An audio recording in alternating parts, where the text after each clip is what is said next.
Okay. I always start the videos with okay. I need a different starting word. All right. That's kind of like okay. Bananas. That's going to be my new video start catchphrase. It's not even a phrase.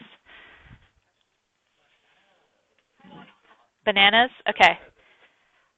Well, welcome to our second to last lecture of the 2016 calendar year. It's very exciting. We only have one more lecture on Wednesday and we'll be done, and it's a really short one. Today's, be it near the end, is super important because we're going to talk about the primary goals for you to understand why things dissolve certain things and why certain things don't dissolve. Understanding what that term, like that catchphrase, like dissolves like, means. So before we get into that, we're going to do a little bit of a review on solutions and some compositions. So get out your calculators, have access to periodic table. We're going to need some molar masses, and we'll get working on these different types of solution calcs. If you look up on top, you see there's different kinds of solutions. You can have solutions of all various proportions and various states of matter. And there's just some examples of the different kinds that exist.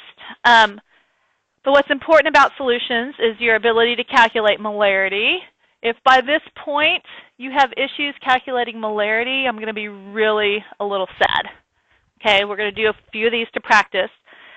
Another type of concentration that you need to be able to calculate is something called percent by mass, or mass percent, or weight percent.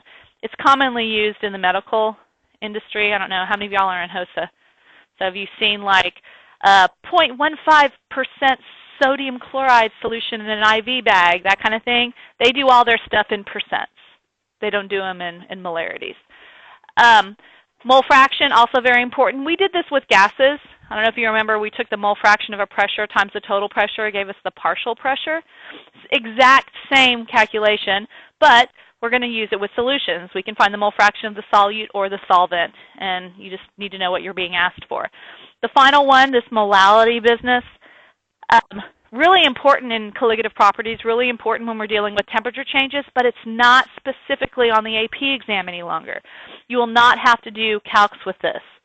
What I want you to do is just understand it exists, molality, and what we use it for is figuring out a concentration that we can compare when temperatures change.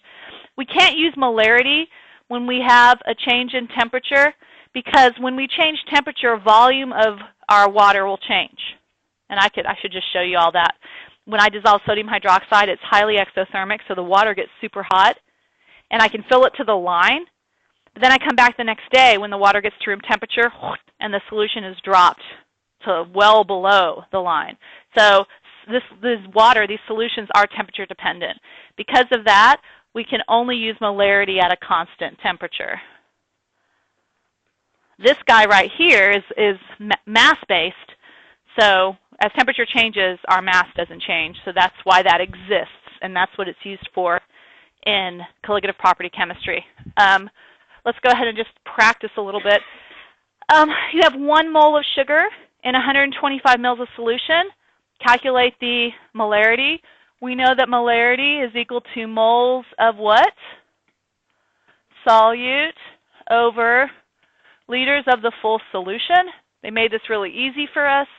So we've got moles divided by, how many liters is that? 0.125 liters. So to 3 sig figs, what is this molarity? 8.00, right? Moles per liter. Okay. Now, if you want to use dimensional analysis when you're solving molarity, that's fine. Whatever you learned in Chem 1 is probably what you do now, and I'm fine with whatever you want to do. You have a 10 molar sugar solution. What volume do you need to have 2 moles of sugar? I'll do this one dimensional analysis just for a change. We have 2.00 moles of the sugar. We know molarity is 10, right? But it's moles per liter. So we're going to have our 10 on the bottom, moles per liter. And so when we do this math here, we'll get liters. And I think, is it 0.2? 0.200 liters. Now, there's no need to change this to milliliters. You can, but I think it's a mistake on the AP, because what happens if you forget to write mils after it, or you accidentally move it to 20 instead of 200 milliliters? There's really no reason to do it unless they request it in a specific unit, okay? Across the board, don't be changing your units. All right, consider the separate solutions of NaOH and KCl made by dissolving 100 grams of each into the 250. They want us to find the concentration of each of the two. It's just two separate calcs. That 100 grams of NaOH is going to fully dissolve in the 250 as well as the 100 grams of KCl, and you can treat them and do their calcs separately. They don't make precipitates. There's nothing here that's going to change anything's concentration. They just flat out are all spectators and all dissolve. So start getting some molar masses. I know NaOH is 40, so y'all just calculate KCl for a minute. So we want to figure out the molarity. I'll do one with formula and one with dimensional analysis. So we're going to dissolve 100 grams. So what I'm going to do when I use the formula, I do 100 grams over the molar mass of 40. Do you see how that's moles? Divided by how many liters? 0.250 liters. And so to 4 sig figs, what is my answer?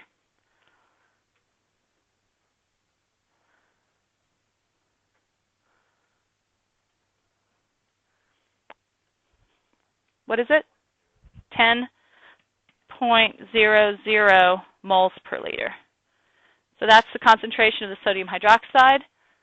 And then this is actually going to be pretty hard pressed to get all this to dissolve in water, but we won't talk about that.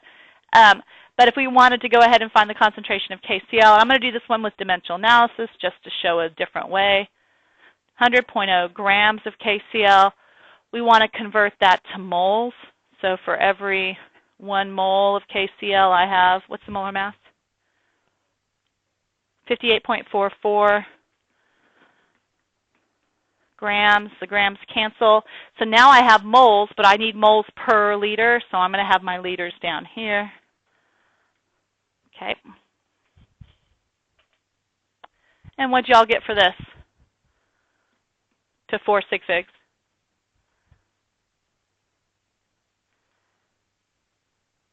Hello?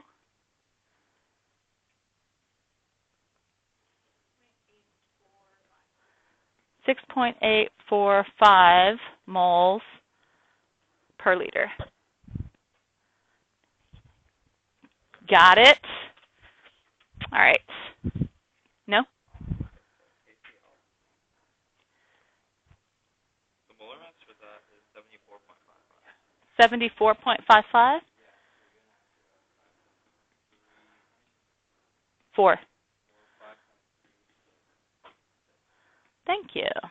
5.366 moles per liter with the new molar mass. Okay. Thanks for stopping me, especially on the video. I don't like reporting wrong answers. It makes my heart sad. So that was molarity. We know that. This is a prime example of how to do percent by mass. We're usually concerned with, especially in medicine, what we're putting into the body, with water being the normal solvent. So the solute is usually what mass that is the part, and then we put the whole mass, the total of the solute and the solvent on the bottom, times 100, part over whole.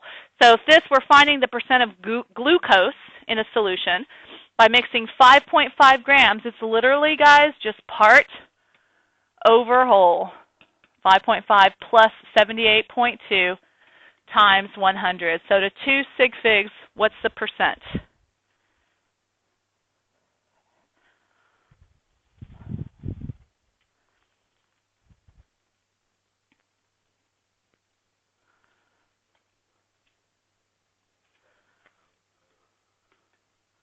.7%. That's a 7% glucose solution. It's really that easy. I'm only doing one of those because they're that straightforward. And again, it's part over whole, and the part is the solute. As I said earlier, molality calcs are not on the AP, so you don't need to know how to do those. Just know it exists. And finally, mole fraction. Same as we did before. We can find the mole fraction of the solute or the solvent. It depends on what the question's asking.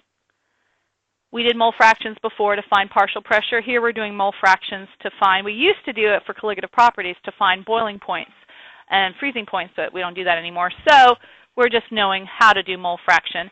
In this, we want to figure out what the mole fraction of phosphoric acid is if we mix 8 grams of phosphoric acid in 100 mils of water. And they give us the latitude to say, hey, water has this density. So we need to find moles of everything before we even start. So let's start with the H3PO4. We have 8 grams. What's the molar mass of H3PO4? And I'm going to set up water while y'all are finding the molar mass. We need water. We're going to assume 100 grams then.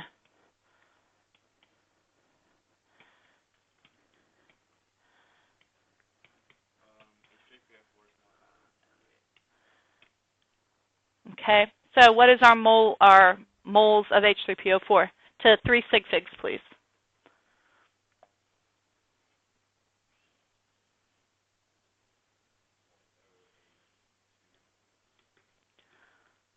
Give me one more. I need 3 sig figs.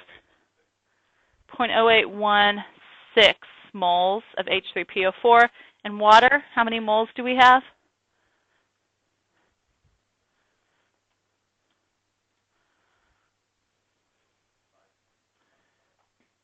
Ooh, it's a lot, 5.55 moles.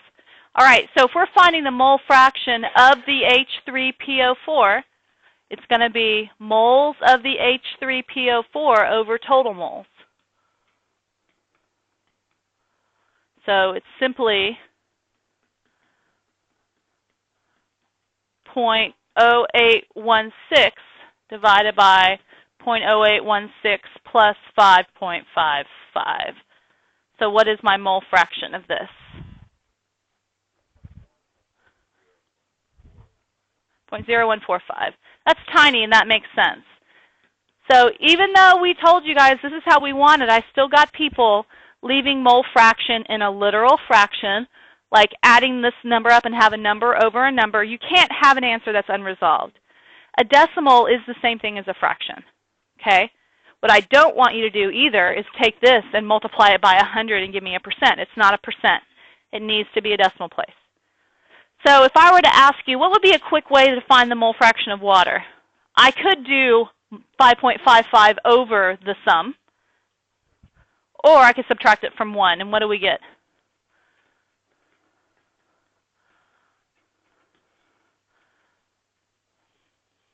You have a calculator right in front of you. Let's go, folks, all of you. Subtract. You have a broken foot, not a broken hand. 0.9855? 0.986? Yeah, mole fraction, they're unitless numbers because moles over moles cancel. Okay? So just know that both solute and solvent exist, and you will be told which one you need depending upon the problem. How are we feeling about this? All right, that's a little simple kind of review stuff. Now we get into the meat of what we're doing, the very important part about today. This is huge on the AP, and your ability to talk about things dissolving and other things is pretty crucial. So I'm giving you a couple ways to explain it. At the end of the day, you're going to have to figure out how you will best explain why something dissolves in something or why something doesn't dissolve in something. You get to choose your method. You get to choose whether you're going to do something like this, or an energy kind of diagram we'll do next, or you can do it in words. Words is tough. So first, I just want to kind of explain the process of dissolving. Whenever on the AP you talk about a problem and you're talking about dissolving, you have to talk specifics. You got to talk about the intermolecular forces of the solute and the solvent prior to dissolving, and then you got to talk about the intermolecular force interaction after they dissolve. So that's a lot you got to address, but they demand that you talk about everything. So we're going to pretend that this particular example right here, we're mixing sugar and water.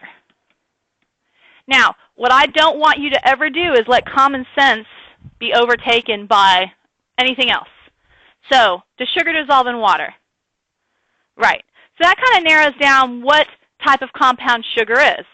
If sugar dissolves in water, what intermolecular forces does it have to be? What are the two possibilities? Dipole-dipole or hydrogen bonding. Why do we know it's not London dispersion? Because polar stuff dissolves in water. If it dissolves in water, it can't be nonpolar. All right? So that's the kind of common sense you have to have going on. So kind of look at my hands while I'm doing this. Here we have sugar molecules. Sorry at home, you don't get to see this fantastic demonstration. Sugar. In order for sugar to dissolve, we got to separate the molecules from each other. We got to overcome its intermolecular forces. Considering sugar does have a backbone, and if we want you to be specific, you'll get the structure. Sugar does have those coming off of the ring, the glucose ring. So what kind of intermolecular force is this? It's polar. What kind of intermolecular force? Hydrogen bonding. So the first thing you need to address is the energy required for sugar to overcome its intermolecular forces. That is this delta H. Okay? So we need energy to overcome sugar's hydrogen bonding. What about water? Same thing. We need energy for water to separate and overcome its intermolecular forces, which are hydrogen bonding. So do we agree that's kind of a lot of energy? Right. And then, so that's delta H2. So this is the sugar, this is the water. What do we know about the signs of those? Energy had to go in to do it, so what would the sign be on the delta H? Yeah, both of these are always going to be positive, always. I don't know if you remember, we did a question like this on the thermo hand warming lab. You had to talk about dissolving of some chromium something and whether or not the intermolecular forces between the solute was stronger than between the solute and solvent. Do y'all remember what I'm talking about? It was a question on the post lab. Anywho, so we've overcome delta H1, delta H2. We've overcome our intermolecular forces. Now when these come together, that's where things will be different depending upon what we're mixing. Here we have hydrogen bond and hydrogen bond. So the sugar molecules, their hydrogen bonding is super duper excited to hang out with water's hydrogen bonding. Okay? The sugar is just as attracted to the hydrogen bonding of water as it is to itself. So that mixing is going to occur. And we get a huge release of energy, huge. So this is going to be a negative. Now, how much and whether or not the overall delta H is going to be positive or negative is going to depend on the specifics of what we're mixing. I don't expect you to ever really address this unless you're given a hint. Unless you're told, mixing sugar and water is exothermic. Explain the dissolving process and why. Then you know enough information to know that when the molecules the molecules of sugar and the water molecules came together, the energy released was much greater than the energy required to separate the initial intermolecular forces. Okay? So you have to be able to talk about that. So, and this delta H3, by the way, when they came back together is this one. So you can see it like this. You can explain it like this. Or, if you want, you can do these little energy diagrams, which are kind of cool, where these two pictures, this is a picture of something this is stuff that does dissolve.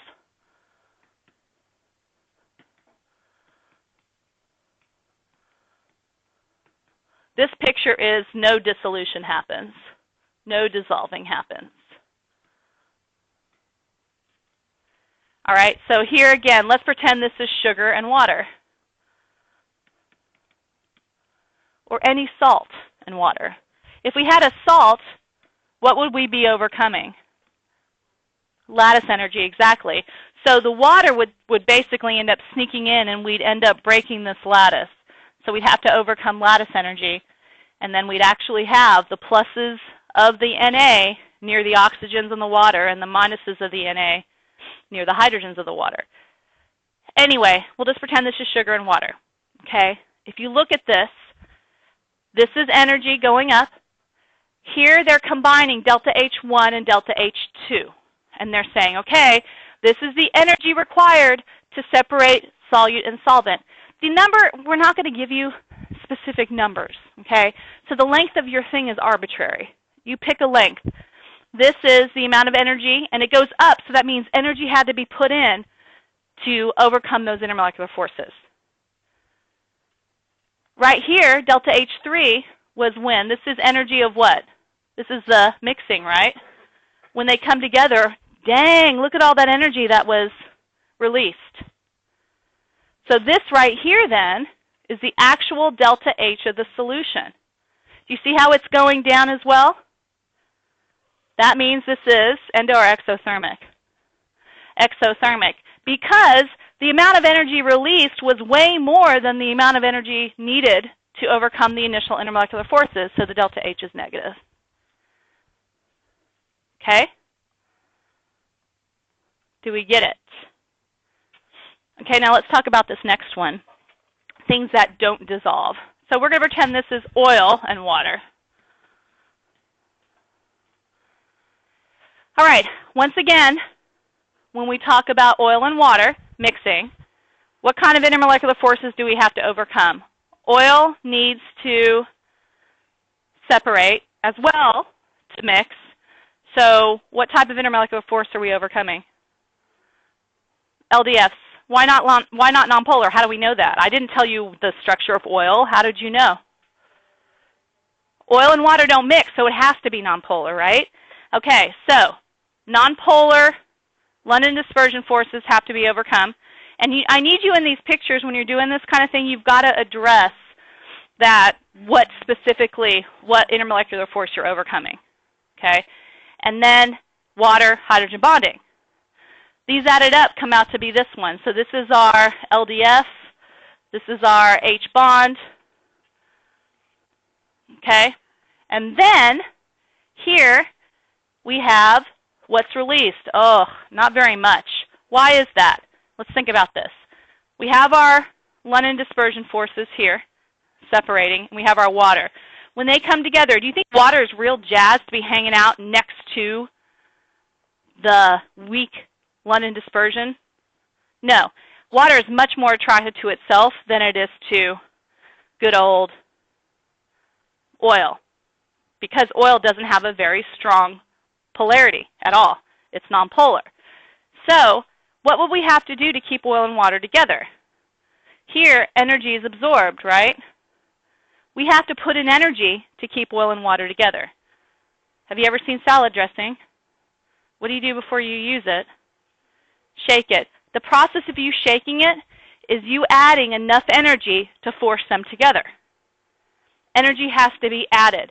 So if you end up with a very little release here on delta H3, it means that energy had to be added to make them going together. So will it happen naturally? No. This will not happen spontaneously. Energy has to be added. So we just say it's not soluble in a case like that. Sure, we can make oil and water mix, but do you want to stand there all day till the end of time shaking it? No, probably not. Does that make sense? Okay, so this next thing, this next slide, I'm not going to sit here and just do this for you, because I'm just telling you straight up right now, you are going to have a question whether two things dissolve in each other or whether they don't dissolve in each other. And it's going to be a free response. So I want you to, I have a few more things to do in class today, but you can use the end of this class or do it tonight. By tomorrow, I want you to have this question answered as if you were doing it on the test. I need you to take a few minutes and decide how you're going to set this up. Okay? In your problems, you always want to address both intermolecular forces of the solute and the solvent, and then talk about energy when they come back together. So I want to see an answer from you, and I'll give you feedback. This is not a grade. It's not a requirement. If you don't show it to me, I don't give you feedback, and the first time I'll see your work will be on your test, which is probably not a really good idea. You probably want me to take a look at it beforehand. Okay? So while y'all are doing your online lab tomorrow, I'll look over your pages. And if you get done by the end of class, I can look at it as well. So anyway, work on that. It's a really important concept. In general, one factor that favors a process is an increase in probability of the state when the solute and solvent are mixed. That's just saying that energy, it's more favorable for these things to be together than apart. And then processes that require large amounts of energy don't occur, like oil and water mixing. Okay? Overall, remember, like dissolves like. But you never use it on the AP. If you use it, you're going to get 0 credit, because like dissolves like is a statement. It is not an explanation. Your question on the test might even be, explain like dissolves like. Okay? That is not an explanation. It's a Chem 1 thing. All Chem 1 people know it. They all say it, but you really need to understand why. Okay, last little bit, let's talk about more about solubility, what factors make things dissolve or not dissolve. So the 3 things that affect solubility are structure of the molecules involved, pressure effects, and temperature effects. We already know about structure effects really well. Structure effects, based on polarity, will cause things to dissolve and not dissolve. Nonpolar substances will not dissolve in water, so they're also known as hydrophobic. And then polar substances will dissolve in water, and they're known as hydrophilic. So we already know nonpolar does not dissolve in polar, and polar does dissolve in polar. Pressure effects. Pressure effects only affect gases. Changing pressures of solids and liquids does nothing to solubility. So let's say I have a Coca-Cola, and it's got gas in it, and I increase the pressure on the container. What's going to happen to the solubility? Increase or decrease of the gas? Okay, I'm going to ask you it's going to increase. If I ask you the reverse, you're going to get it. If you have a can of soda and you open it up, what happens to the pressure? Decreases. And where does the gas go? Out. So doesn't that decrease the solubility of the gas? Okay, so as pressure increases, your gas solubility increases, which makes sense. Okay, temperature is kind of weird. Temperature effects occur. Different things happen for solutes that are like solids being dissolved in aqueous solutions versus gases. If I were to take, y'all have had sweet tea before, I'm sure. You know how they make that sweet tea? They heat it up and then keep adding sugar till they can't add any more. They have to heat it up, because by heating it up, they're increasing the solubility of the substance. Why is that? Think about it. Aren't they helping out that water? Aren't they helping the water overcome its intermolecular forces in the dissolving process by adding energy? They're giving it a little hand. They're giving a little handicap there. So that's what's going on with that. So that's why all of these lines, if you look, solubility is increasing. Don't worry about sodium sulfate. Solubility in general increases as temperature goes up. Gases are different. They're reversed. How do you keep your sodas fresh? Your carbonated beverages. Put them in the fridge. You put them in the fridge because that increases the solubility of the gas. Why? It slows the gas molecules down, brings them closer together, so the gas isn't inclined to try to leave the solution. If you were to heat up, and this is something you can do at home if you have any carbonated beverage at home, put some of it, put a can of LaCroix or something on a pan and put it on the oven. That thing bubbles like crazy as soon as you start heating it. Why? The gas molecules separate, they become less dense, and they leave the solution. So a hot solution, gas does not stay there. So it's reversed to this other solubility, okay? So try to keep those straight in your heads. All right, colligative properties is what we're going to do shortly before a quiz on Thursday. So we literally have 15 minutes left of this unit. So we're pretty much done. So any questions from today, solubility, dissolving? All right, work on answering that question or start your homework. You've got homework, a pre-lab. Tonight's a big night. Homework, a pre-lab, and then that one question I'd like you to get done by tomorrow. That is all.